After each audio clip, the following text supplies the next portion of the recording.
Hello and welcome to episode 22 of Things We Play. It's the 19th of June. My name is Mike Goldman, and with me today is the Polar Bear of Love, Joe Tanetta. Hi. Hi, Joe. It's a Barry Black intro. Yeah. That's a long time since I've heard that one. And then you also heard the Polar Bear of War, Sean Hart. How goes it? So we're back. We've played some games. Games have come out. E3's done now. And games are coming out in the shops to buy. Not enough. Not enough. No. We need more games. Did you know there's been less games? If you look at this year, the amount of games that have come out this year versus the amount of games that come out this time last year, it's a lot less. Really? Because the beginning of this year seems like it's been quite fruitful. It's not been bad, yeah. There just has been less titles overall. And obviously a lot of stuff's just slipping into 2013 now. Okay. You sounded like you were going to say something. I was going to say better titles than you went into saying a lot of games have slipped into 20. And so you just thought, fuck it, I'm not going to say anything. Yeah, I thought, fuck it, I'll let you go. If you got something to say, Jay, bring it out. The people love your voice. Yeah, I'm sure they do. Well, they don't have to see your face. So we got quite a few games to talk about this week. Let's just first of all, as always, just check to see how we're doing. I'm going to start with you, Joe, because I introduced you first. What's up? First of all, what's with the Polar Bear of Love? It's because I fucking hate Barry White. Okay, so... What did he do? Nothing, he just doesn't sing, he mumbles. He doesn't sing. No, he just fucking mumbles and it irritates me. He's like a massive recording artist, but, you know... I just don't like his music. Known for singing. I just don't like his music. He just mumbles and irritates me. So Sean started calling me Barry Black. Okay. And then, and then he went calling me the Polar Bear of Love, and that just continued for ages. It's nice. There's worse nicknames you could have. Yeah. You know? He did try and get it for Xbox Live, but someone is just like blocked it. Someone's got the name, but doesn't use the account. That sounds like the right thing to do, to be perfectly honest. All right, Joe. Well, that aside, how have you been? I've been good. It's good. I've been busy. I've been playing a lot of games. Playing a lot of games. Yes. Which I'm sure we'll get to. Yep. You saw Prometheus. Yep. I watched Prometheus last night. You enjoyed it? Yeah. Well, the film's alright. The 3D was the best part about it, but story-wise, it's not amazing. It was alright. It does look good, I must admit, but we've all had starkly different opinions on what that film was like, but you're wrong, I like it. Yeah, you like it, I said it was alright. Me and Joe shared a consensus that the 3D is amazing and the film is pretty gash. Yeah. I didn't say the film's gash, I said the film's alright. See, this is my point. Same difference. Alright, you done anything else? Not really, I got some new glasses. Yeah, smart glass. Is that them now? Are you wearing them now? No, I'm not wearing them You're till not wearing tomorrow. them. Why wear them? They cost me £400 and they're my brand new glasses and I can see with them, but I'm not going to wear them. The first couple of days we're not going to be able to do anything properly. Why bother? So why aren't you wearing them today? Because it would have been hassle walking here with my new glasses because Have you got to hold them? They haven't got arms. Yeah. Oh, they're heavy, really heavy, perhaps. No, they've just I can't travel with them. They've changed composition, the world is all distorted at the moment. No, that's what the world actually looks like, Joe. That's the point. Yeah, this is it. It's clear. Yeah. Yeah. No, it's just everything's slightly distorted, so it's really weird walking, and I'm going to start getting headaches. And so for the first couple of days, I don't really want to do anything. But think about how much better you'll feel by not banging your head on everything when you walk into it, not taking bites out of onions, thinking they're apples, and all that sort of stuff. Your life is going to get better now. We've given you, I like to think, the gift of sight. I'll carry on walking to things. I'm just the clumsiest person I know. Ah, Cheryl. So it's a false diagnosis. He doesn't need glasses at all. Clumsy. Second opinion. These dudes are fleecing you. I'm worried about you, Joe. That's the reason we have these conversations. Thank you, Mike. That's all right. Anytime.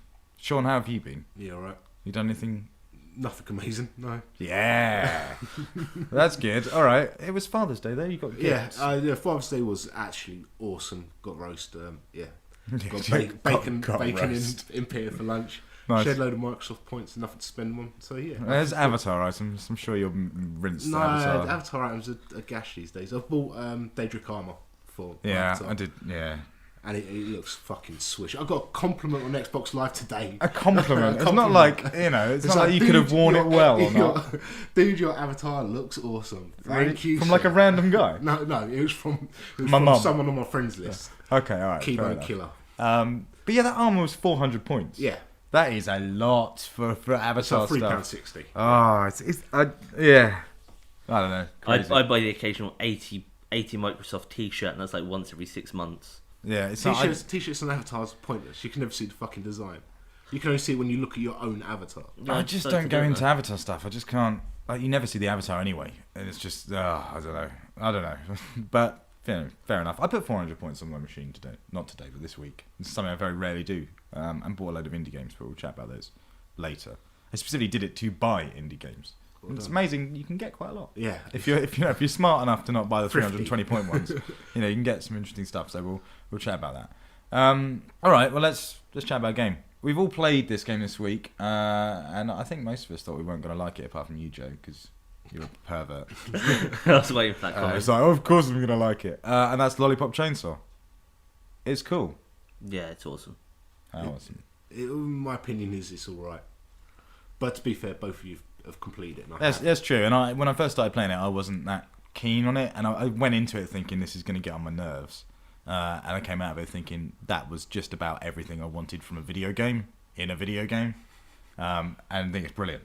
Yeah, everything just starts getting better as the game goes along, like your combos and all the stuff they change. Yeah, it's good. So we should explain it. It's kind of Devil May Cry-ish, Bayonetta sort of style, beat 'em up stuff, combos and nonsense and over the top action. It's not quite as, I don't think it's quite as rigid as those games. It feels a bit more openy, I think, although it's linear as hell. But you've got little arenas that you kind of go in. And you play Juliet Starling, who is a zombie hunter and also a cheerleader. I think she's more cheerleader than zombie hunter, although she does equal measure of both, I think, in the game. Yeah. I think at that point she's still zombie hunter in training. All right, okay. And basically zombies everywhere, take them out. And the story is nuts. The story is just mental. It's just absolutely insane. But I mean, one of the things I really liked about it is that I felt it was really well written, because it is ridiculous. It's got it falls more in a sort of sensible Buffy the Vampire Slayer category for me now than it does stupid Duke Nukem Forever style humour. Because the things that you're doing, I mean, there's zombies with grenades strapped to them, and flying zombies, and zombies with lasers, and you're fighting rock and roll demons, and it's over the top nonsense. Your boyfriend's severed head floats around her ass. Yeah, I mean, I was wondering last night how the translation worked. How much of the writing is in the original Japanese, and how much is adapted. I think not a lot of it. I think that's so, because we were talking about this briefly, wasn't it? It's 8-4-Play that have done the translation. The translation, yeah. Who or was it just 4Play? I can't remember what they're called. Maybe it's 8-4-Play. The podcast, I think it's called 8-4-Play. And there are a bunch of ex-journos that work out of Japan that have been translating a lot of stuff that's been coming over to here in the States, just because they, the big gamers, they love the games, so they want to put the effort in to make decent translations. Yeah. It's either that we don't get it, or we get a terrible translation, which obviously we've had a lot in the past. So they handled it. My understanding is that they do end up writing an awful lot. They're pretty much just rewriting the story in English. So and the game, that's why things I particularly like about the game were the references to modern culture now that you'd only know about if you had a good understanding of being sort of this side. All the sort of band and music references and stuff. It speaks directly about Facebook and Amazon and stuff like that. And I thought it was cool. So yeah, I'd imagine that they've done quite a bit, and it shows, I think, because the game is still very Japanese.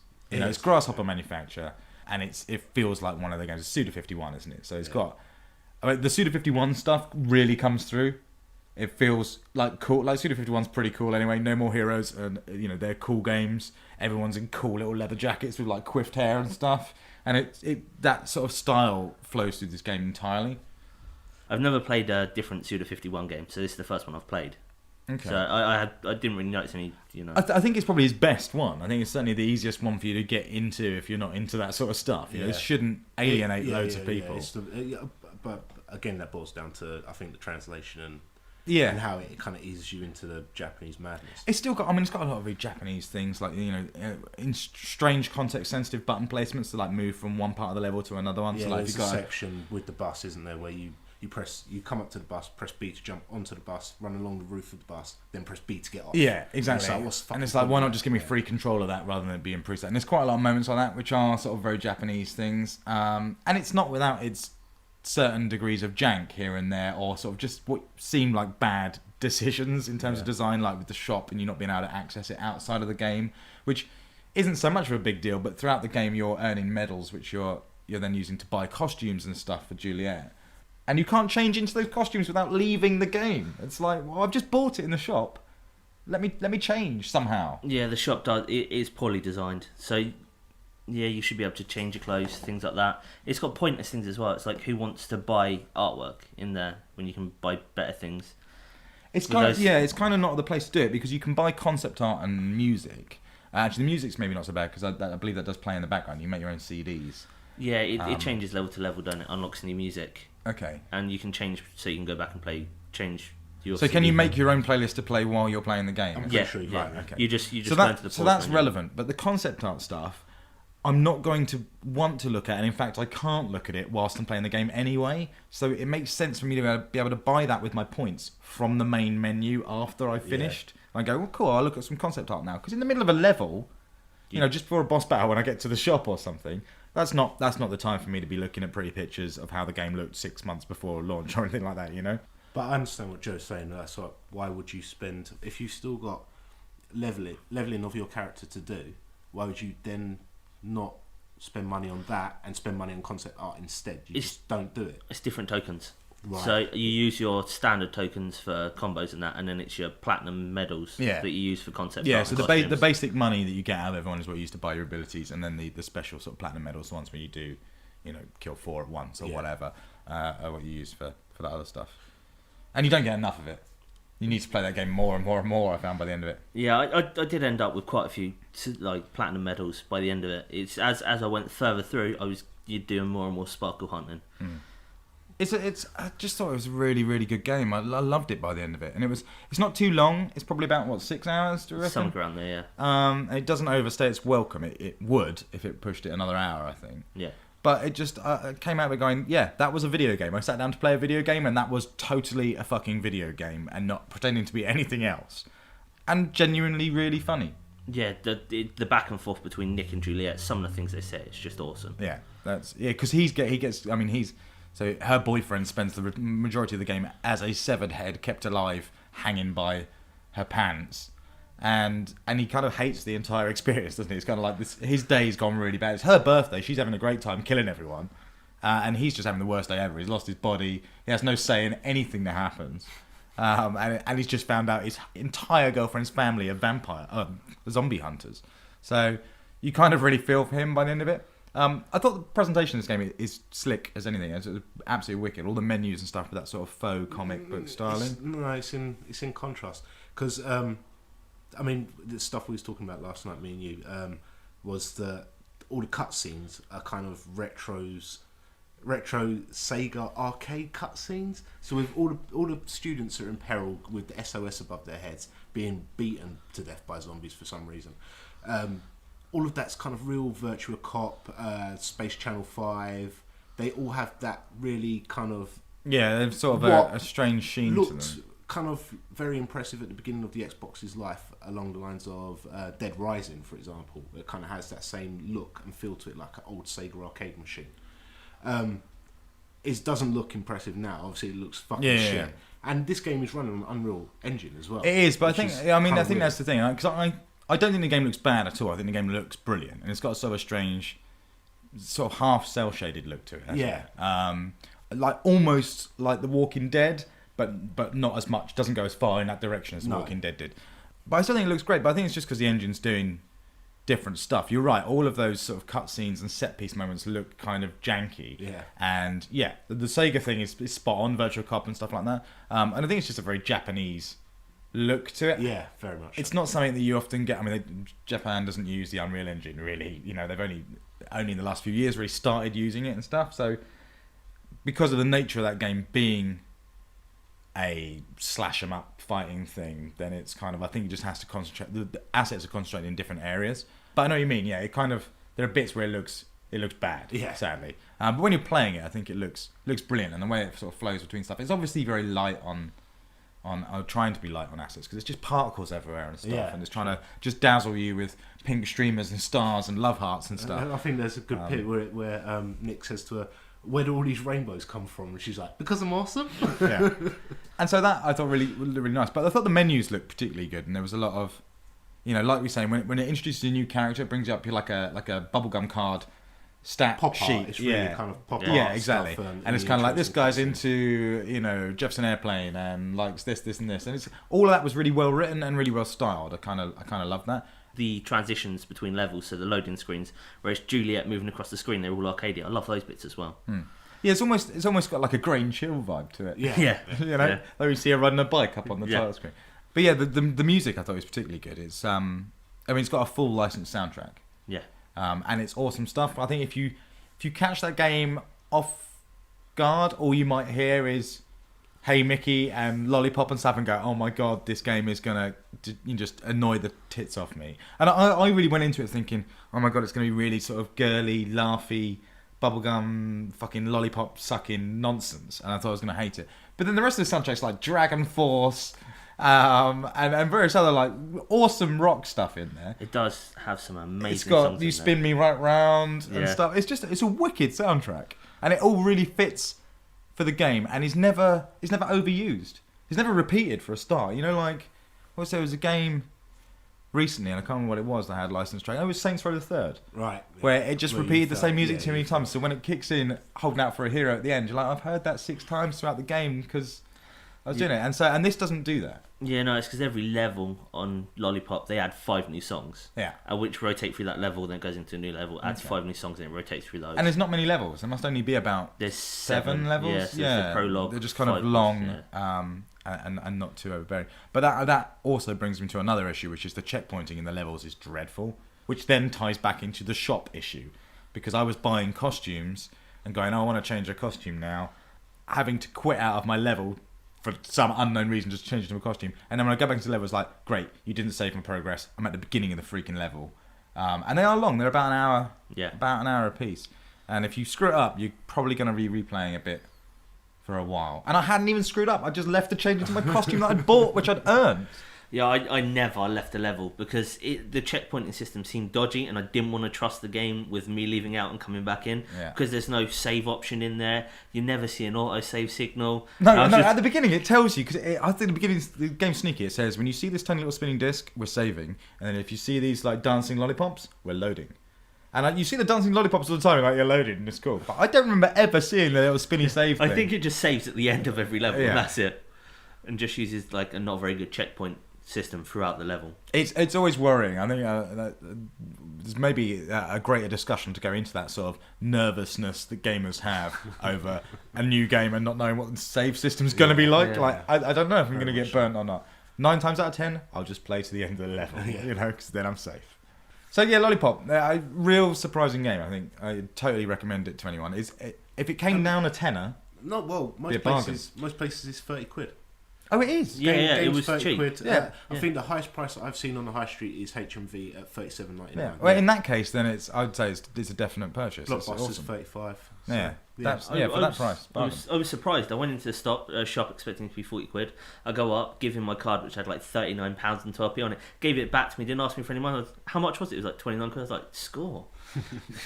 No, 30. Yeah. Haha, Okay. haha.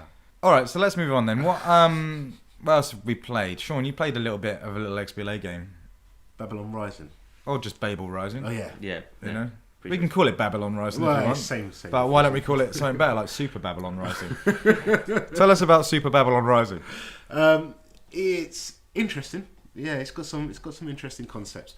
Let's start. Obviously, it's the story of the Tower of Babel, where I think it is Babylonians. Hence, the name. I'm not here to have a history lesson or to school the good listeners. Well, it's I want them to it's know we're relative, talking about isn't it? Babel Rising. They build the Tower of Babel, where every person on the face of the planet speaks the same language. They get to a point in their society where they believe that they're equal to God. So they build a tower up to heaven to meet God. God gets pissed off and smites everyone because it's the old Jewish God, not the nice new Christian God who wants to be your buddy. It's not So buddy smiting's a big thing. You got a lot of smiting going on. You're basically given 4 elements to play around with. The major 4 elements: rock, earth, windy winds, water. Windy winds. Water and fire. Wet water, windy winds, Flamey dirty fire. earth, flamey fire, yeah. So you're playing as God. You Yes. are God. Does it ever actually say you're God? No. It never goes, yo, you're God. I don't Just think goes, so. yeah, yeah. I'd just skip all the cutscenes Right, and okay. start smiting. But you are God, and Yeah. and you've got these powers. All right. So basically the tower rotates. The little followers are carrying bricks and what have you, and they're building the tower up, and you've got to obviously destroy the tower and keep them dead to stop them from building the tower up to as full So, level. is that it sounds kind of tower defensey in that respect? You've got waves of people coming in from the sides of the screen but or whatever. you're not setting up anything. No, you're just trying to stop real them. real time powers of God. So you get to select any of those elements most of the time, but you get a choice of 2 at any one time. So you'll have your earth powers set to 2 sets of buttons, and your fire powers, for example, which is the best combination, set to the other 2 buttons. One is strike. So with earth, for example, your A button would be to drop a rock directly onto a single bloke. That seems really ineffective. Yeah, it's really minor for God. Just go I'm just gonna lean over a balcony and drop 2 peas on people's heads From a very high height. Yeah, it's like, well, why not? Yeah, just split the earth open. That is the other power with earth. Okay, so you press hold and then swipe your analog stick, and it does an eruption of earth along the ground, and that wipes out kind of like 5 or 6 people at once. It's then those powers are broken down into 3 sections, so it takes time to recharge. Once it's up 1 bar, you can then use it, but if you let it fully charge to 3 bars, it's more effective or more powerful or greater splash damage in some respects. 2 of the powers are pretty much useless, which is water and wind. I mean, wind's got lightning strikes, which is relatively effective. It's got a reasonable amount of splash damage, but it takes too long to recharge. So when you're stuck with certain powers that it forces you to have, it can be fucking tedious. It sounds a bit like it's almost got like a Lemmings vibe to it. Yeah, very much so. Yeah. Which I thought was sort of quite interesting. I have a couple of minor gripes. It's like the tower that they build is not very big. No, it's about it's not 5 stories. Yeah, tops. if I was playing the role of God in that game, I'd be like, I'm not too worried about this. I'm not going to get out my bag of 2 peas because they ain't going to get here. They've got so long to go yet. These guys haven't even done space travel yet, so they're nowhere near. They're not. It's not like they're knocking on my door. No, the dynamic changes when you've got 2 entrances. Obviously, that becomes a lot trickier. You also get things called cursed jars, where one guy's carrying a cursed jar. If you kill him by accident and smash the jar, whatever power you use to smite him with is then blocked for like 30 seconds. Okay, that's quite cool. So it can get quite tactical when you've got 3 powers missing. Each element then has a super god move. Super god move. Pretty much, yeah. Where you have to press and hold the trigger once it's charged up. And for example, with water, that causes like a Noah's Ark level kind of tsunami to come in and wipe everybody out. Okay. Or a meteor strike with fire, for example. It's okay. It can get really tough. The difficulty curve, which I find with a lot of Xbox games, is a bit off kilter. It goes from this is quite playable and enjoyable to, man, this is fucking doing my head in within kind of like 3 levels. It never looked like a game. I mean, the reason I haven't really touched it is it didn't look like a game that was that much fun or giving you much back. Like, because it's one of those, it's kind of a stressful time management game almost, where you're sort of like, just batting people off, just get off my tower, just leave me alone. And that constant sort of like, just fuck off, walking up this tower, that doesn't sound like much fun. Do you know what I mean? Yeah, because the emphasis doesn't seem to be on dropping 2 peas on people's heads or whatever, which would be quite cool if it was focused on that. But more on just, there's just loads of dudes and you just constantly, it's like a fly on your sandwich. Yeah. So that looks quite questionable. It's a Kinect game though as well, isn't it? Yes. In fact, when you saw it and it just looks like it's only a Kinect game. Yeah. Then Microsoft really need a way of going, this is Kinect and not Kinect. Yeah. It looks like it'd be horrible with Kinect. Oh man, it would be insane. It would just be the worst game just that whole, ever, I think. Holding your hands up to the sides to rotate. No, but it's like you've got to put your hand into the bottom right of the corner to rotate the screen right and stuff, and you've got to rotate quite a lot. It's got to be on the fly. You've got to kind of twist constantly. I wonder if it makes any sort of conceit on like how the game actually works in Kinect mode. Like, is it slightly easier? Do they dumb it down in any way, or is it exactly the same? Like, maybe the characters move slightly slower, or there's less of them. But if it's exactly the same, that seems really unfair because you would be a disadvantage. Yeah, I imagine it is exactly the same. And it gives you. It's quite varied in the fact that it gives you completely different objectives, pretty much level to level. Okay. It can be quite tactical, but yeah, I don't know if I'll finish it. We'll see. How much was it? 800. That's not too bad. So it's like $6.99. When's Summer of Arcade? It's got to be soon, right? Yeah, it's got to start some next few weeks. Because that's when the good. Well, that will give you a time to spend all your Microsoft points. So there'll be plenty out then. All right. Well, yeah. I mean, that sounds. It sounds interesting. Just it's worth giving a demo a try. Yeah, it doesn't sound like there's enough to it. No. Yeah, it does kind of feel that way. I wasn't expecting you to like it when you said it's interesting. When someone starts, it's interesting. They never really like it. Yeah, I couldn't heartily recommend it to anyone if you're into kind of puzzle games, if you're into time management. I mean, my girlfriend Danny, for example, she loves fucking time management game. I reckon she'd probably like it quite a lot. Yeah. Okay. It has to be your cup of tea, I think. Joe, do you want to talk about what you've been playing? You were playing. You've gone back in time. Yes, I have indeed. I went back and started Uncharted. I thought I might use my PlayStation for once, and it was after watching the Tomb Raider stuff. I was like, I feel like playing, like an adventure game. So I went and got Uncharted 1 and just played through it on that day. Well, this is weird because Uncharted's all right. Uncharted 2 is very good, and Uncharted 3, is pretty good as well. And you're going through the series, I understand. So I've got 2 and 3 now. I've got halfway through 2. But you really liked 1. Yeah, I don't know why. It's not great. It's not bad, but it's not great. Yeah, I know. It's the first time I've played an adventure game in ages. And I don't know why I liked it so much. I think it's just because of the set pieces and some of the stuff it does. Yeah. And I know they're nothing compared to what 2 does. No, exactly. It only ramps that up as it goes on. Yeah. The first one's very, very heavy on gunplay. Yeah. And a lot of more unguided sort of climbing. The climbing's not as great in it. Yeah, no, the first one it's weird as well. I don't like the environments in the first one. Yeah, it's like you get coming to this area and there's bits everywhere and you're like, so where do I start this jumping from this area? Because it never makes it clear. But then in 2, it's sort of like there's yellow lines everywhere. I mean, that's the thing I find with the Uncharted games in particular. And you get it a lot in 2. In 3, I think they try to avoid it, but it's still there. Where you kind of go into Uncharted vision. It's like, what's yellow in this environment? Yeah, exactly. They're like, well, I don't see walls and signs anymore. I just see ladders, It's like he's beginning to believe. Yeah. Almost goes into like Mirror's Edge. Yeah. Where you're like, that's... Just look for the rest. Yeah. And I find that really weird. It all sort of makes sense. But it's just like there are a lot of yellow bricks here, or a yellow drain pipe, or a yellow, In the second one as well, the ladders, it's always, I'll give you a boost and you drop the ladder down. Oh man, that pisses just me from right section to section, it's always, oh my god, I don't want to do this. Yeah. But yeah, the first one, it's the talking between Sully and Jake, and I've completely forgotten the other chick's name, even though she's just come into Uncharted 2 as well. Elena? Is it Elena? Yeah, Elena sounds right, yeah. And yeah, just Naughty Dog do that really well. Just like the conversations and things exactly. like that. And it's one of the things that shone through, isn't it, about their Last of Us demo? Yeah. Was that the way the characters respond to each other. And part of the reason why Lollipop Chainsaw was really good. Yeah. It's worth doing right, and they sadly have done every time. They do make it so there's loads of sections where you're just walking from place to place, and just so they can just throw dialogue in there.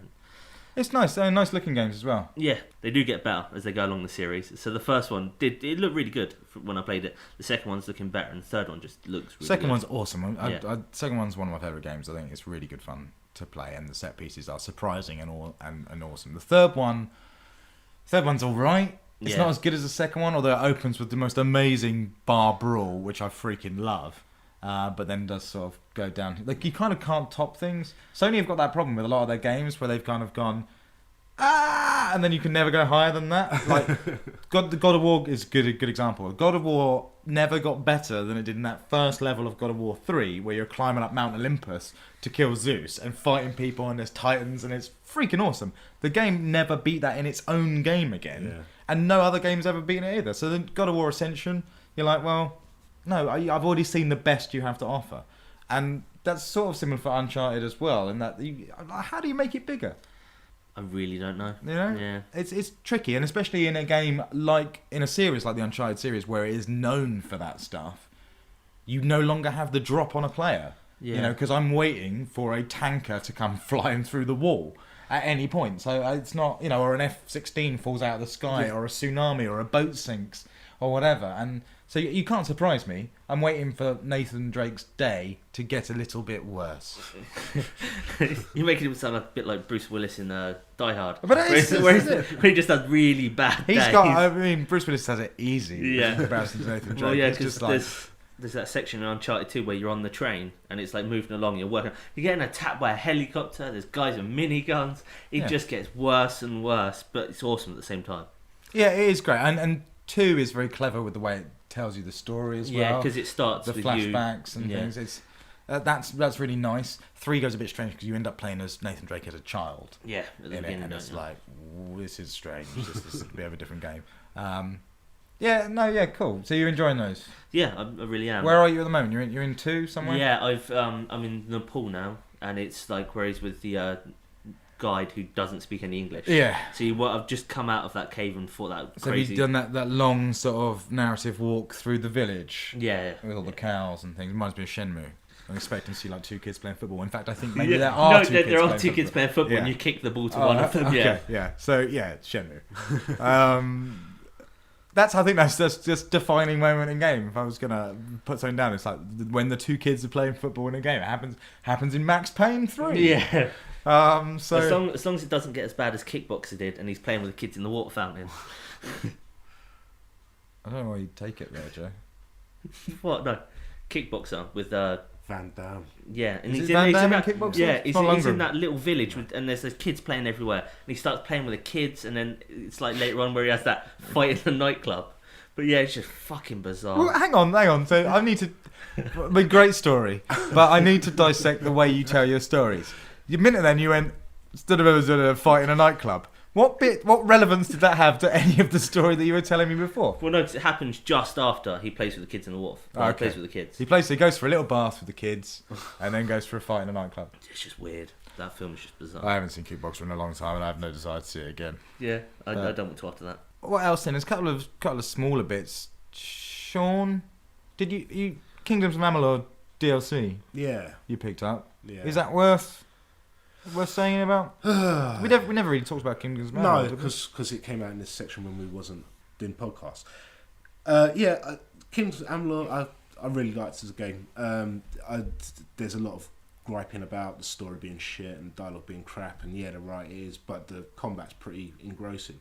Okay. It's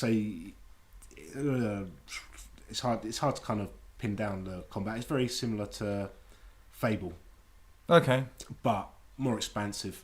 Weapons are assigned to X and Y, and then you can switch between about 9 different types of weapons, isn't there? There's a lot of different types, ranged and in close range, magic and standard combat melee.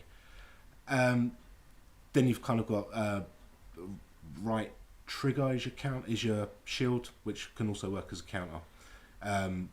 No, left trigger, sorry. Right trigger then brings up your magical attacks and abilities. Standard, warrior, mage, and thief. It's big. I spent kind of 85 hours on the main game. The Teeth and the Roost is the DLC that I went for. I mean, my main gripe with the DLC, again, is it's not properly integrated. It is integrated into your main game, but you have to start a new game every time you get a piece of DLC. Yeah. So I was also. Does that mean you don't carry over any of your stuff that you learn or anything? No, you have to start from scratch, level 0. And then you only play the DLC part, or it's just then it's integrated. Yeah. It's just really weird. I don't know why you'd have to do that. So it's almost what you're saying is that it's worth me not buying the game at launch or any of the waiting until all the DLCs out, buying all that, and then starting my game. Yeah. To get it all in there. Yeah. Wait for the game of the year that they'll inevitably do. Yeah, it's really bizarre because I then thought, because I got more Microsoft points, I was like, oh, I could buy more DLC, but then I'd have to start the game again. Yeah. So once you've bought it though and you got it, is it then just woven into the story quite well? Yeah. I mean, Fallout, for example, it gives you a waypoint. You go to the waypoint, and that leads into the main story, into your DLC. It's just really weird the way that it's kind of you have to start from scratch. It's very bizarre. I mean, it's for value for money. It's like 5 hours, so it's pretty lengthy DLC. Story's all right. It gives you new unique weapons and armor and stuff, which is always nice. Yeah, I heard a lot of good things about Kingdoms of Amalur. I didn't go for it myself because RPG'd out really. But it was one of the ones that stood out a little bit for for people. Yeah. So it's good to see that there is some DLC. Was it expensive? 800. That is expensive. That's over my DLC limit. Pretty sure it's 800. But, okay. That's pretty standard for DLC. I don't get a lot of DLC, to be honest. But did you play Kingdoms of Amalur? I did for a little while. I didn't play much of it as I should have. Did you finish? No, I got nowhere near it. Okay. I played for about 10 Why was hours. that, though? Why? I don't know. I got drawn into playing something else. Okay. The old menage a trois of games. Yeah, it was at the point where there was loads coming out. There's shitloads out at the time.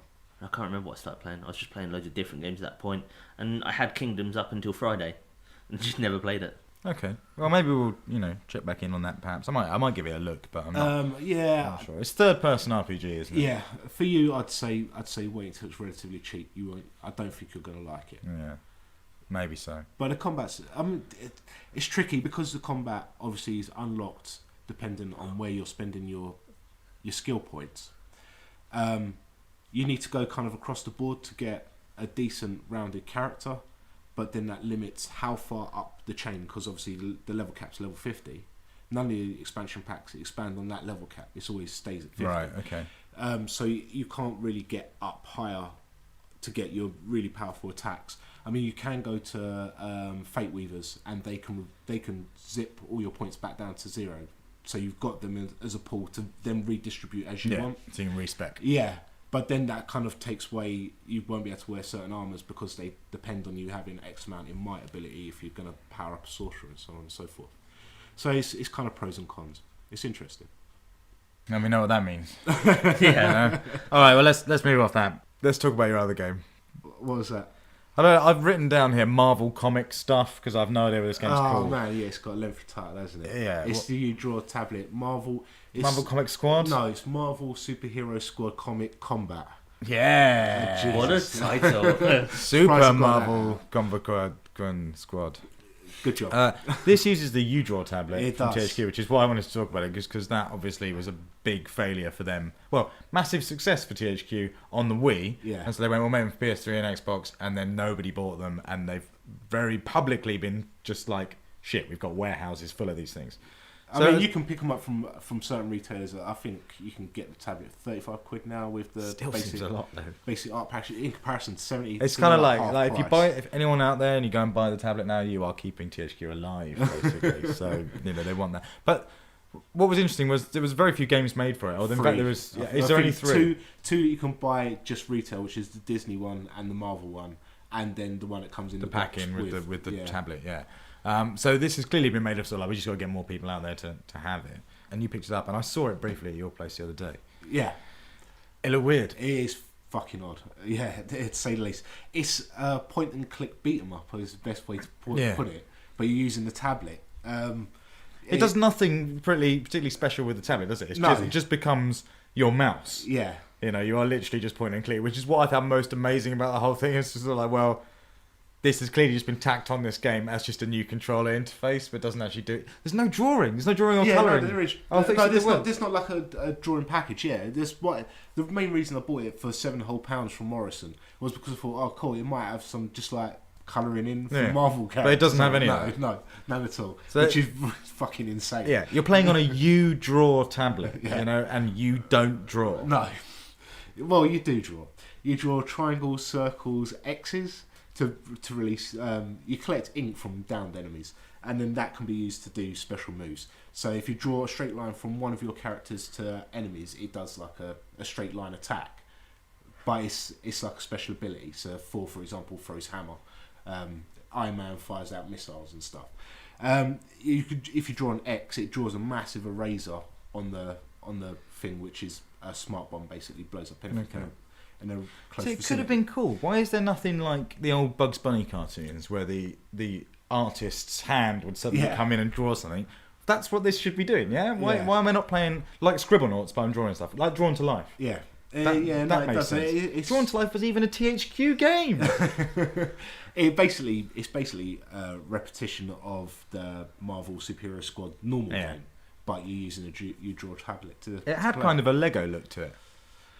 Yeah, kind like multiple characters. They're kind of simple-ish. You can buy figures of that range. I think there's a cartoon of it, maybe possibly as well. Okay. And like Muppet Babies. They're kind of chunky, super deformed Marvel characters that going to sort of Duplo-esque vehicles and stuff. Was this worth £7 of your money?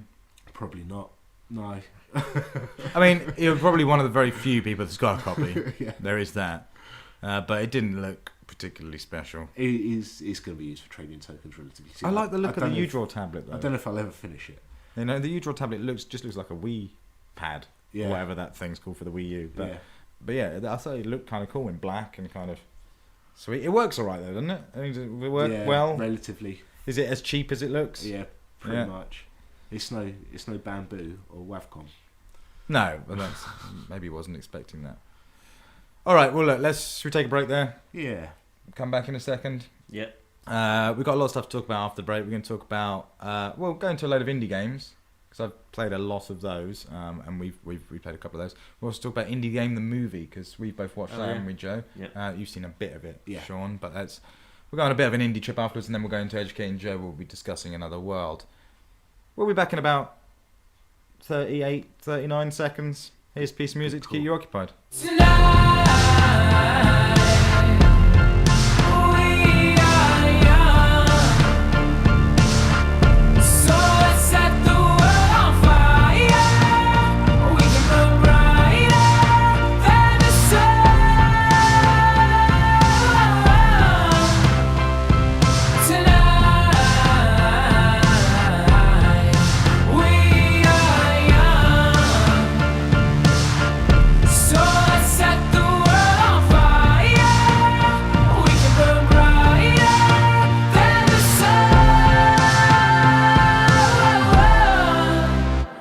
Now I know that I'm not all that you got. I guess that I just thought. All right, we are back. That was fun with We Are Young.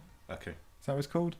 The reason we played that piece of music is because it was every year there's an E3 track. We're still going about E3, but there's an E3 track. There's a piece of music that's normally like dominates a load of trailers. It was Power by Kanye West last year, or just gets played a stack load in montages and when you're queuing for conferences and things. And this year it was that track. Right. So there we go. That's it. It's also a right track. Car advert. Yes, car advert. Yeah. You know, we like that. So we're back, and we're going to talk about some indie stuff now. First of all, let's talk about Indie Game the movie. We've both seen this recently, Joe. And you've got a copy, Sean. So you're going to watch it. I am. This is brilliant. I've been following this for a little while now. It's been in the making for quite some time. It's won a stack load of awards at like Sundance Festival and stuff like that. It was a Kickstarter. Was it? Yeah, it was a successful Kickstarter. That's how they funded it. And basically, it's a documentary movie that follows three indie games really throughout development. So it's Jonathan Blow and Braid. It sort of focuses on him after Braid has been released and he talks about how that's affected him. Then it goes through development of Super Meat Boy up into release of that game with Tommy and Edmund of Team Meat. And then it also looks at Phil Fish with Fez, which at the time of the documentary has still not come out. Yeah, it was up until PAX, which was his first showing after. Yeah, after like 4 years in development or something. But it's a great movie. It's for one, it's just really well shot and really interesting. But it gives you a good insight as to sort of what these three teams in particular went through in order to get their games out and how it affected them personally. Yeah. It came across as very depressing through most of it. Yeah, they don't have a lot of good times, do they? No. I mean, the whole movie is sort of centered around. It's kind of not much fun being an indie developer. It's a lot of hard work, but all three of these cases that it shows, achieved real big numbers and did really well for them. There's a bit where one of the guys from Team Meat, I think it's Edmund, is saying, Super Meat Boy on its launch date earned more than he had done in the last 6 years of working, cumulative. And it's like that's the payoff that they're kind of getting for it. But and it's all very focused on them, isn't it? It's a person film. It's not. It doesn't go into the laborious things of how they make a game or talk to you about the technical side of anything like that. There's a tiny bit of it, but not very much. It's just all about the people that created it. Yeah, it's about them and their stories and things in there. And it's really interesting because they're all very successful games, and they all had very different experiences. Jonathan Blow with Braid talks about how he put so much of himself and sort of his life and soul into Braid that even when it was getting sort of 9s and 10s out of 10 reviews and everyone was raving about it, he was getting more and more depressed because people didn't get what he wanted. Like, they liked the game, but they just didn't like the bits that he wanted them to like. You know, he wanted to connect with people on a level that just didn't happen. Yeah, it was like for 6 months this was going on where he was depressed. Yeah. I just couldn't get out of it because people weren't understanding his game. And you can see in that when how badly things like the Soldier Boy video would have affected him. And when the Soldier Boy video came out, it was all over the internet of Soldier Boy just going nuts about Braid and just laughing about it. But when you hear Jonathan Blow as to what he wanted back from people from that, to contrast that with the Soldier Boy video, it's just like, well, man, no wonder he was depressed. You know, the Soldier Boy video is like, yeah, you don't really do anything in this fucking video. You just kind of jump and shit. I don't know. It's not about that. It's just about rewinding time. And it's like, and Jonathan Blow's just kind of pouring his heart out, going, no, it wasn't about the time mechanic. It was about my fucking life. Yeah. You know, so that was kind of interesting. Then you've got like the real hard times of Phil Fish and Fez and the legal battles and various difficulties of making that game. And, you know, he explains how it's kind of the fourth version of the game. And he just looks like he's having a freaking horrible time. His funding gets cut and everything like that. And then Team Meat are kind of, they're the heroes of the film, I think. Yeah. You end up really liking them. But they're a weird pair of guys. You know, Edmund's this really sort of pretty calm and collected dude. He's very passionate about his games. And then Tommy, the guy who actually programs it, is kind of just neurotic and a bit of a mess. Yeah. And you really do see the just sort of the toll it takes on these people's lives. Yeah, because they were rushing Super Meat Boy to get it out for Meat Feast, Game Feast, which was the Xbox promotion. Microsoft basically told them you can be in this promotion or not, or wait until the following February for your game to come out. And they're like, well, that's cool, but if you want to be in the promotion, you've got 4 weeks or something to finish the game. And it's like you could just see them working themselves just like night and day. And there was that bit where Edmund goes to the camera. He's like, occasionally I just keep thinking to myself, what am I doing to my wife? Because she keeps going to me, all I ever see is your back. Yeah. And he kept going to her, are you happy? Are you all right with this? And you just see the effect it was having on the pair of them. Because it's a long time as well. We're talking years in development for all these games, you know. And all of them talk about this massive drive to just finish it. Yeah. Like, that's what you have to do. You just have to finish it.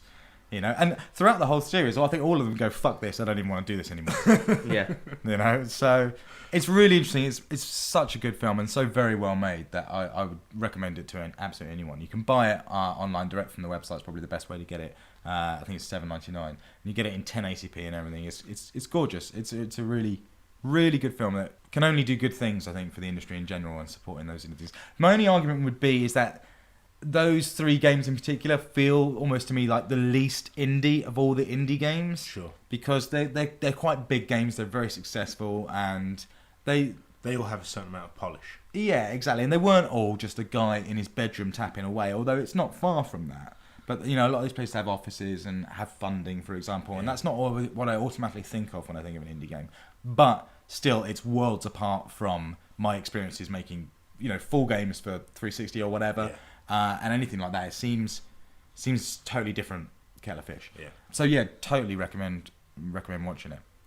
On that then, let's talk about some indie games. Now these aren't the same indie games. These are the indie games. The indie games. You know, the indie ones games aren't enough for us. Yeah, these ones are sold by Knockoff Nigel at a market. You know, that's like, come on, indie games, get them, 2 for £1. 2 for £1. You know, those are some pricey indie games, 2 for £1. Yeah, that's true. I put some points on my Xbox this week and thought I'm just gonna go into the indie mosh pit and just see which games noses I can break whilst freaking out. Strange analogy, I know. Yeah. But I bought a couple. One, Applejack 2. Yeah. Remember Applejack? No. Joe wasn't on the show when we did. No, but it doesn't have to be on the show. I'm not. Well, he probably listened to the show. Other people could have played Applejack. That's a shit. I ain't buying that. I must apologise for Applejack sales only being 2 because only the people on the show bought it. No, Applejack was an indie game from the Indie Channel on Xbox that was just bigged up from everyone. I think Edge and Eurogamer gave it really good scores, and it was just sort of people were like taking notice of it for some weird reason. It was like, I didn't really know why, and it was quite cool. It was kind of the first one's got real English humour in it, hasn't it? It's kind of everything's named after, and like, I think the second one does as well. North England towns and stuff. Yeah, exactly. And there's lots of sort of jaunty country language, I suppose. But it was kind of just like a Mario-ish platformer where you are a guy with an apple for a head. If you press down, it goes inside the apple and you can roll around. Yeah. And you kind of just it has Interestingly, the sequel, Applejack 2, is as the box art is styled after Super Mario Bros. 2. Oh, okay. Of him sort of diving through the air. Yeah. And it's got Applejack has that Super Mario Bros. 2 sort of mechanic to it of the way you fight. It's that you jump on people's heads, it doesn't kill them, you pick them up, and then you throw them into other enemies to destroy them. It's cool. It's a nice polished game. I still don't really understand what the appeal is about Applejack or Applejack 2. Just the fact that it got noticed so much. Yeah, it's kind of like it's a polished indie game, yes, and it's a fairly big game, and but nothing mechanically about it or gameplay wise really stood out as anything spectacular. Yeah. So it was really odd that I was getting these really rave reviews from legitimate places. I mean, if you've been spent the last 9 hours playing shit indie games and you came across Applejack, you might be quite happy about it as well. I suppose. I like to think that the journalism these days is more advanced than that. But yeah, I suppose that is a valid point, and that's one of the reasons why I bought it, because I was going through the indie games section, and even like if you rearrange it so you're like, just show me the top rated stuff. Yeah. Even within that, there's a lot of crap, So Applejack 2 is all right. Again, I wouldn't be, if it wasn't an indie game, we wouldn't be talking about it. No. It's not that special. The other one I got was Shooting Chickens, Brutal Suckers, which I got both of you guys to download as well. Game. You didn't like it? No, it was rubbish. It was fucking terrible. It was. I understand that it looks. The main character's sprite looks pretty well animated, and everything looks pretty about it. You kind of pick up Uzis and shotguns. Yeah, I can't argue. I find it very difficult to argue. With the rubber chickens? No, I can't argue that this game is great, but I did like how fleshed out of the main game it is. So it's a 2D shooter, side-scrolling shooter. But you're fighting chickens. Yeah, I know that's bad. I don't want to be fighting chickens, right? But if you take that away, actual gameplay from it's okay. The way it gives you limited ammo and weapons and stuff, and introduces new things and sort of barricades you in every now and then. I thought that was it's got a real arcade high score, keep going thing to it, and it's quite punishing. It's very punishing actually, but it's also a bit flaky. It had a weird option in the menu. And part of the reason why I liked it was it's got like ranking modes, and the menus really feels like a Japanese shmup almost in how it's laid out with all its different options. Well, one of the options in the menu was it just said cartridge, yes, no, and it's on yes, and I'm like, well, that literally makes no sense to me. What does cartridge mean? What does cartridge yes mean? And I ended up looking through the help files to try and find it, and then turned it to cartridge no. And what it does is cartridge is just making it emulate being on a 16-bit console, and for no reason other than to make things stutter and give you lag when there's too many sprites on the screen. Yeah.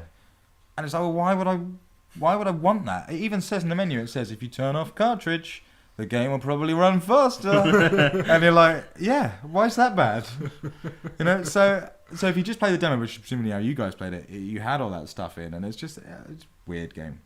I kind of liked the way it was set out, but yeah, it's not the greatest. I can't get past level 2 because it's so hard. It's unreal. But it's made by a company, and I can't remember what they're called. It begins with a K. It's some Japanese firm or Korean firm or something like that. They made a whole bunch of other games, and I downloaded one of their other ones because I thought, well, this is normally if you can find like a decent developer, indie game developer, they've got quite a few games that are all pretty good. No. And so I went to the other ones, and the other ones were just as robust a game, but it was one particular game about you were a Japanese man in a noodle bar, and there's a pretty young girl on the other end of the room, and when she looks away, you have to sort of slide along the sofas to get next to her, presumably so you can touch her or lick her or something. And if she busts you, then it's game over. And it's like, yeah, I'm not comfortable with that. From the box art of all of their other games, they've all got like a Lolita style chick on the front. Yeah, and I was just like, I don't trust this company in the slightest.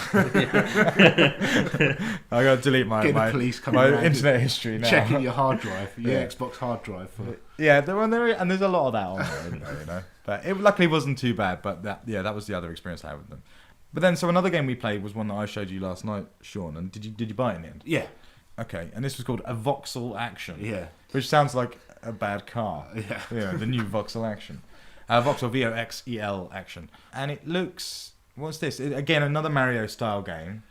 Jumping, platformy. What was the game called on PlayStation 3? 3D Game Heroes. Yeah. Yeah, it looks that like graphic that. style. And there's another game that I've also downloaded the demo for 2 versions of it, which we'll go into in a minute. Okay. Which also uses the same graphic Right. stuff. Yeah, so it's kind of pixel-based polygons, I guess. Yeah, everyone's made out of bricks. Yeah. This isn't like 3D Dot Game Heroes where it was a Zelda style open world game. This is 2D. fundamentally a 2D game played on a 2D plane, but you can flip the world around. You control it with the left and right triggers that makes it zoom out but up, or no, zoom in but up, or out and down to bring you fully on side scrolling. Yeah, it's kind of, even though it's kind of Alex Kidd, so you get the punch as your first ability, don't you? Actually, that's a good point. Yeah, that's very Alex Kidd. But at the same time, it's also Super Metroid. Well, not Super Metroid, the standard Metroid, where it's just one continuous long kind of grind, and you're just trying to get to the next flat. Yeah, because you can clearly see that the level is just one big flat layout, and because you can look around as well, and you look quite far. And when we were playing it last night, you end up doubling back on yourself. Through a different route, but you still come back to the same space. You can imagine it all being on a piece of A4 paper being drawn out. Yeah, it looks pretty. Yeah, you know, it's a nice. I love the way the enemies explode. That's the thing that I just loved about it. Yeah, the game itself is nothing spectacular. Music's pretty cool. Yeah, but the music again is kind of very Metroidy, with the kind of sort of stuff to it. And yeah, when you're punching stuff and it explodes, and it just kind of explodes in bricks that's floating away into nothingness. Just it looks really, really cool. Well, that's why I downloaded it in the first place, and that was what drew me to it. But I was expecting it to all be that, just be like, this is all about style over substance, and throwing these bricks at you, and wow, look, everything explodes in the same cool way. But then when we played it for 10 minutes last night, it gets more and more in depth, and you're like, I actually quite like this. You know, I'm using springs to get to new levels, and there's secret routes and secret blocks, and it looks like more thought's gone into it. I don't know how big it is. It's another only 80 points game, which is a bargain. Yeah, that was quite cool. Maybe I'll come back to it next week and let you know if I've unlocked more abilities other than just punch. Yeah. Double jump maybe. See what else is available there. But yeah, going on from that, the game that's like 3D Dot Hero is Loot Fest and Loot Fest. Loot Fest, man. Come to Loot Fest.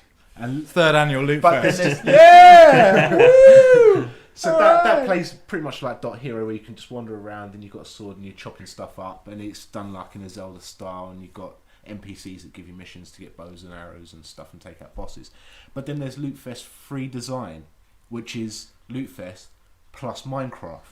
Oh really? Yeah. So you can then place the bricks. That one didn't work. The demo of it just crashed. And then is there a Loot Fest plus Minecraft plus zombies? I don't know. Not yet. Maybe that's what they're working on at the moment. Yeah. But so I'm gonna investigate those a bit more, and maybe come back to those again next week as well, so we can talk a bit more about those. It's interesting you bring up Minecraft, because that's another indie game, obviously, that's, I guess, a small feature in the movie as well as just for its success. But we've gone back to playing it again in quite a big way.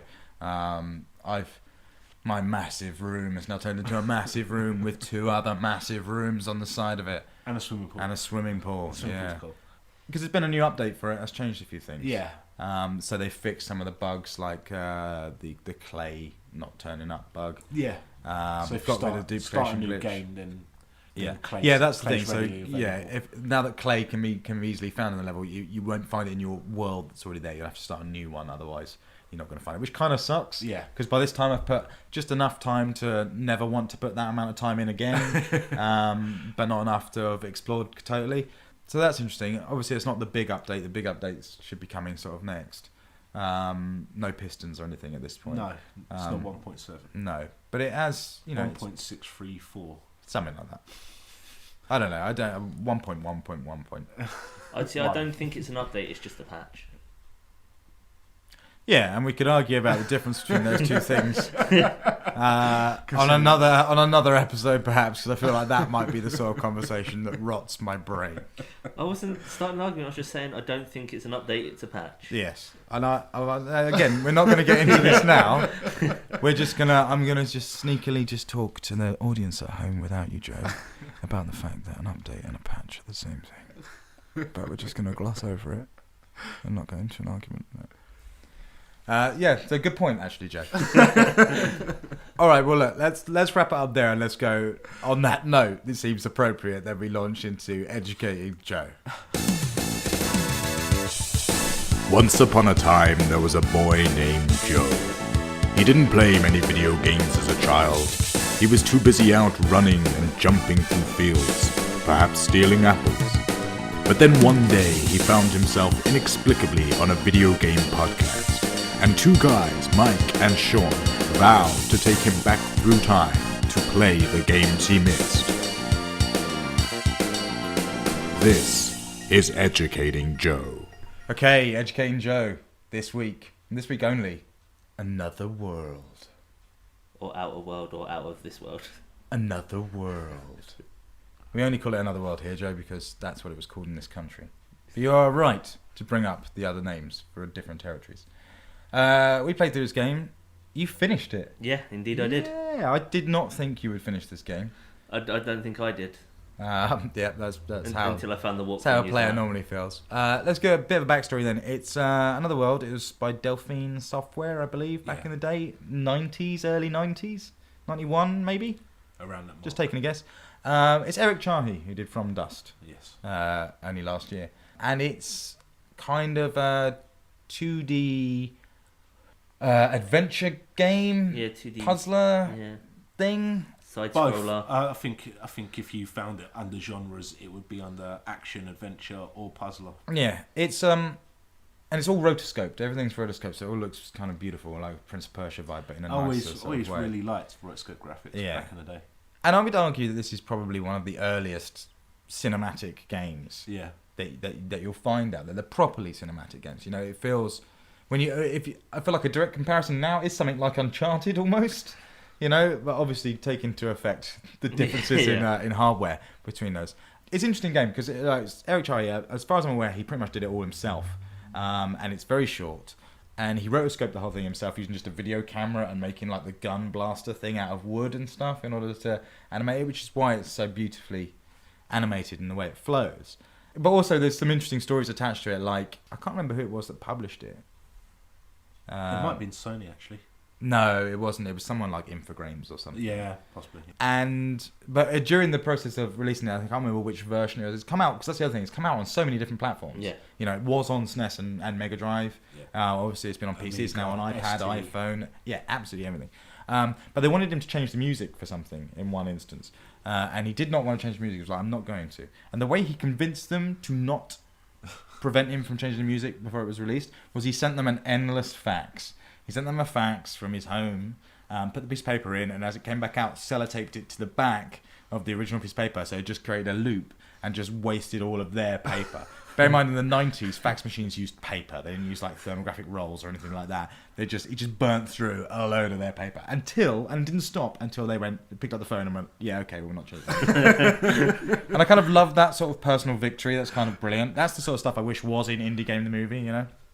But yeah, so Another World, it's a great game. It's bastard hard. Oh god, if I was playing that without a walkthrough, that was just I gave up after about an hour. Yeah, just like fuck this shit. Which is what I did back in the day, and why I pretty much didn't go back to it this time. But that's part of what I love about it is that okay, so yes, it is very hard. There's no instructions really. You know, you go into the world, you get a long cutscene about a guy doing an experiment in his office. Suddenly everything gets struck by lightning, the particle accelerator does something weird, he explodes, and then he wakes up in this world. Yeah. This weird world. Another world, you could say. And then it's just sort of like, I don't know, you don't know what's happening. You know, you walk forwards into the next screen. If you don't know to do anything, the leechy thing bites your leg and you die. And you're back to the beginning. And it's that quick. It's just straight over. And so you go along and you jump over them or kill them or whatever. Run 4 screens more to the right. And there's a big like tiger leopard thing that roars at you. And then you're dead. So you start back again. You get past the leeches. You go to the 4 screens across. Go to the tigery thing. It runs. It roars at you. And then you leg it the other way. At that point, you realise you haven't killed any of the leech things. They bite your legs, and you're dead. So then you start from the beginning. You go past the leeches, kill them all. Go to the tiger thing. It roars at you. You run back. You run all the way back beyond where you started into the next screen. Get to a dead end, and you're dead. Okay, and that's only if you made that run. Yeah. Then what you figure out is you actually have to jump at the end. You grab onto a vine. The vine swings you to the other side of the panthery thing, and then you run back the other way to where you first meet it, and then you bump into this guy who's got a gun. Yeah, and there's nothing telling you that any of that's going to happen or how to deal with it at all. And that's the first thing you do in the game. It's really short because of this. It's probably only about an hour and a half long, I reckon. Yeah. But the longevity comes from you fucking up again and again and again and again. I'm just trying to figure out where you're supposed to go and what you're supposed to do. But that's part of why I think it's kind of beautiful, because there are clues throughout the game quite often that are subtle that Chahi's put in to tell you what to do. You know, maybe you'll see someone in the corner or in the background doing something which will show you that you need to crawl through a vent, or, you know, there's lots of levels where you go to a point where seemingly there's nothing for you to do, but just by being at that corner of the screen, you're entering another part of the screen and you can see like a bit of a puzzle that you couldn't previously see. The bit where you've got to shoot, there's a bit where you've got to shoot a chandelier down on someone's head, and you get to see how that puzzle works before you even know what the puzzle is. You get to see the chandelier separately to the guy walking over and it's swinging, and it's very clearly sort of told without words that this is what you have to do, and that's why I kind of think it's beautiful. And also the fact that the length, you know, it's a game you play in kind of one sitting all the way through, like Portal in that respect, and just kind of get the most from it. Yeah, now I've completed it, I feel like I could go back and play through knowing what I'm doing and take less time than if I was just doing it with my walkthrough. But it just flows so well from section to section to section. Even if you die, you just carry on from where you were. Well, and a rare thing for back then as well was this was a game where the cutscenes were exactly the same as gameplay, which we take for granted now, and you don't even get it a lot now, but it makes a hell of a difference. You know, it was completely seamless in Another World because it all looked the same. Yeah. That you didn't have, it didn't suddenly cut to some dodgy, grainy, tiny FMV thing or anything like that. It just uses the same engine. You know, much the way one of the things people liked about Flashback, you know, very much a spiritual successor to this, is those bits where you did pick stuff off the ground and you saw like a cartoon hand. It was cool. You get that in Another World, and that's where it started. But I also like the fact that it's smart in its design. It's not just a run and... Because you have limited movements, yeah? All he can do is jump, you know, and you have a gun with you. But it's I love the design of the gun and the fact that it's your shield and your weapon. You know, if you just pull the trigger, he'll fire. You know, if you hold the trigger, he'll charge it up, and then if you let go after a little bit of time, it'll create a small force field in front of him that's not indestructible, but will take... I don't know, 5 or 6 hits before it breaks down. And then if you charge it all the way, you unleash like a super shot, which will break down those force fields. So just with that one button and that one item, you get to do 3 different things, 2 of which are aggressive and 1 of which is defensive. And that's really cool. It gives you an awesome play where you're like, I'm just putting a shield down here, I'm turning around, blasting this guy here, I've got to get rid of his shield. You can get into battles that last quite a while because they're putting up shields and you're putting up shields. And it comes into timing then as if you can sneak a bullet in. There is this like really hard section where you're fighting 2 guys and they come from either end. So it's like you've got to put up force fields for one guy and then you've got to take out another guy whilst your force fields are being taken down. You've got to quickly turn around, put up another force, and it's just like, it took me about 10 attempts to get through that section. Yeah. But it does have some awesome moments, like you come down the stage and you run into the side of the screen and your character just comes flying back and you've just been hit by this guy. Yeah, and he picks you up and you like kick him in the nuts and you run over and he like does his commando roll, grabs his gun. You got to try and return fire before the other guy shoots at you. Yeah. And it's full of awesome little bits and pieces like that. I love how vague it is. You know, you never know what happened in the experiment or what the experiment was initially for in the first place. Who your character is. You never know who he is. You know he's Leicester-Knight Chaikin, that's all you know. And you know he's got a Ferrari, but you don't know anything about him. You don't know anything about the friend that he makes in prison when he's caught by the guys. And it ends with him just flying off. He never gets home or anything. It doesn't have any vocal dialogue in it. No. It's because... but it has one bit at the beginning where the guy goes, Narusta, by Glula. Right, but that's Alien. My point is, it was a French game. Delphine was a French company, weren't they? So it's an easy... That's no cost in translation. It's universal image. So it's just kind of, I think, an easy mechanic to get around, but also allows it to be very cinematic as well. But it's still a very emotional story in that he does get taken entirely out of his world. He makes an ally that then you protect. He saves your life. And you end up saving his life as well. Yeah. And it is quite an emotionally charged story, yet without you ever really knowing what happens afterwards or what was happening before, which is cool. There was a sequel to it, which I can't remember what it was called. It was called something with a stranger, maybe, I'm not sure. But it was, I think you played as that other guy. It was made by a different company and it wasn't very good. But I remember when I used to play this game, because I played this game a lot as a kid. I freaking loved it. And I remember seeing teaser shots of like the second game and it never materialising during the span that I was interested in any of it. And then obviously they went on to make things like Flashback as well, which again is a very good game, but a very different game to this. I love it. Another World, I cannot fault it. I think it's a work of art. Yeah, it seems like a game that's timeless because of its graphical style, its artwork. It seems like if they made it, they could make it looking like that again. Yeah. Well, and the remakes that have come out recently, because there's been a couple of them, but when it was just come out on iPad and iOS stuff, they have gone back and up-resed everything, but not much. They didn't kind of need to. I feel like it's a game you could watch. Yeah. Almost in the same way of like Dragon's Lair or something. Yeah. But maybe even more so. I could just watch if they took out all of the button prompts or anything like that, because there's nothing on the screen. No HUD, no energy bar, no nothing. And that was that.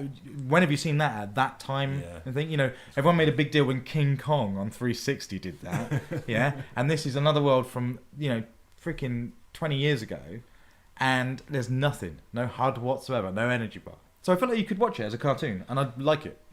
Yeah. It'd be a bit poncy and a bit pretentious, but I'd like it. It'd translate well. I would like it to be a good cosplay costume to go as him, where you just sort of flatten off the edges a little bit. Just like people do for a head. like people do Minecraft costumes, but do it like slightly more detail than that. Do like an Another World one. I don't know. Sean, you didn't like this game. No, but it's probably just due sheerly to the fact that I couldn't get past the first slug. Yeah, I mean, I don't think I'd like it now. If I hadn't grown up with it, I don't think I'd like it now. The only reason I liked it then is because I did persevere like a motherfucker to get through it. Yeah. And you have to, and I wouldn't have that patience to do it now.